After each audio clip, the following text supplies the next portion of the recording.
Wani police स्टेशनच्या सहाय्यक police निरीक्षक गायत्री जाधव यांच्या कार्यपद्धतीवर गंभीर प्रश्नचिन्ह उपस्थित होत आहेत। 4 महिन्यांपूर्वी MH15 JV 1659 ही प्लॅटिना चोरीची गाडी पकडण्यात आली असताना देखील अद्यापपर्यंत गुन्हा दाखल न करता आरोपीला खुलेआम सोडून देण्यात आल्याचा आरोप स्थानिक नागरिकांकडून केला जातोय।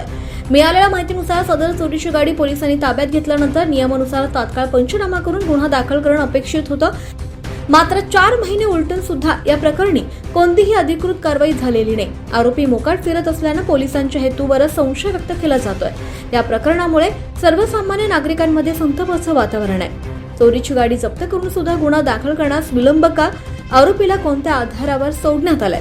या प्रकरणात वरिष्ठ अधिकाऱ्यांची भूमिका काय असणार आहे, असे अनेक प्रश्न आता नागरिकांमधून विचारले जात आहेत। नियमाप्रमाणे चोरीचा मुद्देमाल सापडल्यास 24 तासांच्या आत गुन्हा दाखल करणं बंधनकारक असताना 4 महिने कारवाई न होणं हे कर्तव्यातील हलगर्जीपणाचं लक्षण आहे, अशी चर्चा सध्या होते।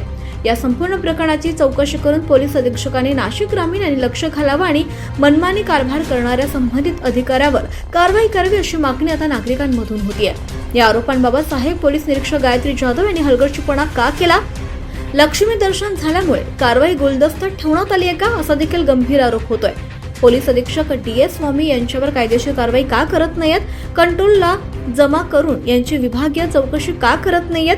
पोलीस अधीक्षक या प्रकरणाबाबत गंभीर ऍक्शन घेणार का? हा प्रश्न अखेर गुलदस्त्यातच आहे।